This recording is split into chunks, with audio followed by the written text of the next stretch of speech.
What's going on, everybody? RJ Ochoa here from SB Nation's bloggingtheboys.com. We hope all is well wherever you are. We hope you're happy, safe, healthy, and that you enjoyed the 2023 NFL draft and that you are very satisfied with the 2023 Dallas Cowboys draft class. Now, before we get into the video discussing Jalen Brooks, I would like to apologize because I'm putting this video together on Sunday. It is April 30th, not Saturday, April 29th, when I planned on putting this video together. If you are subscribed here to the Blogging the Boys YouTube channel, if you're not, ouch, that really hurts. But if you are subscribed, please do. If you're not, you may have noticed that throughout the draft, we had videos profiling each and every single Dallas Cowboys draft pick, kind of a common sense sort of thing. Well, on Saturday, as the Dallas Cowboys were about to draft Jalen Brooks, the power in my house went out. The power in my office, obviously, all just gone. And I thought, hey, this will be back in like a minute or 5 minutes or 10 minutes. It was out for a couple of hours. We had some storms in the area, all good. But as a result, we were not able to get this video together until today. So my apologies on my tardiness. That being said, let's discuss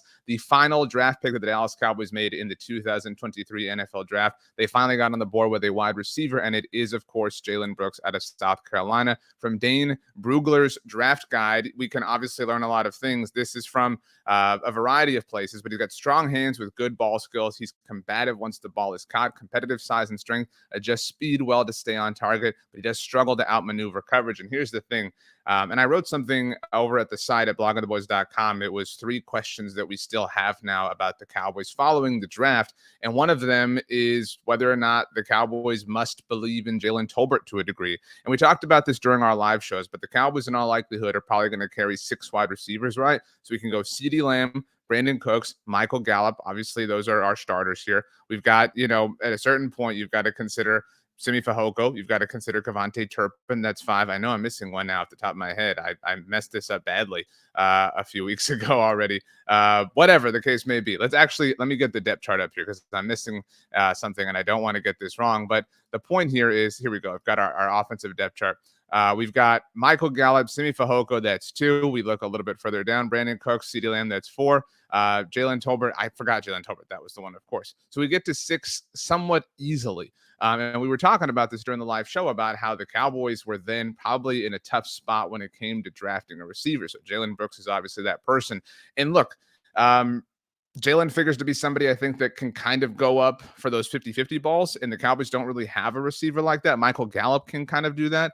CeeDee Lamb can do everything, so I don't mean to imply that there's a skill set that he's lacking, but this is a project player, and the Cowboys have a lot of competition in that department. Obviously, if you want to include Jalen Tolbert in that group, maybe you want to bump Simi Fehoko down to that group. Dennis Houston is in the mix. Maybe you believe in Antonio Callaway to a certain degree.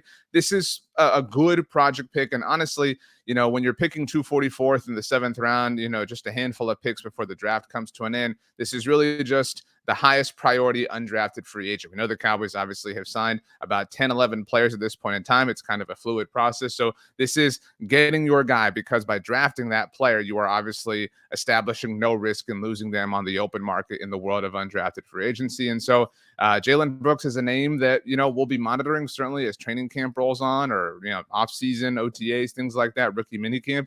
But he does complete the Dallas Cowboys draft class. And as we get the whole group on the screen here, we do have Mozzie Smith, Luke Schoonmaker, DeMarvion Overshawn, Junior Fehoko, Asim Richards, Eric Scott Jr., who the Cowboys traded up to take in the 6th round at the beginning of it. But the Cowboys finished the 6th round very strongly with Kansas State running back Deuce Vaughn, son of Chris Vaughn, Dallas Cowboys scout. The moment, the call, the sounds, the secret audio, it was just all amazing. What an incredible moment. And Jalen Brooks rounds it out. And looking at it, the Cowboys addressed really kind of, in a technical and literal sense, every position of need. But we, the collective Cowboys fandom, had put offensive line, specifically left guard and wide receiver, a little bit higher on the priority list. The Cowboys told us with how they drafted that they believe in their internal options, maybe a little bit more than we do. And so we'll see if Asim Richards and Jalen Brooks, obviously who this video is about, wind up being contributors to the Cowboys roster over the course of the summer. But for now, The Cowboys draft class is officially complete. I want to extend my highest level of thanks, my highest level of gratitude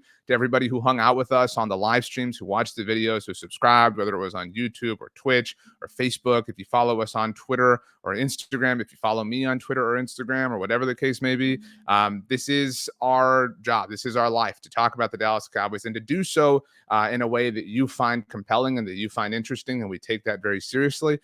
So my heart is just so full with everybody who participated alongside with us. We had an incredible time. And I'm sorry that I had to duck out early because of the power situation. If you are a podcast listener, this is a video only on our YouTube channel. But I would also like to say and announce that our podcast network surpassed 1 million downloads on the calendar year over the weekend. So that was a really cool thing. And we've now got a draft class. We can now kind of start making some sizable steps forward because we know about 95%, 95 is kind of low, 98% of what this roster is going to look like when they touch down in Oxnard. So let's go ahead and do it. My name's RJ Ochoa. Like I said, you can follow me on Twitter or Instagram at RJ Ochoa. My dog's growling, so I'm going to go ahead and get out of here. Thanks for hanging out, everybody. We'll see you next time.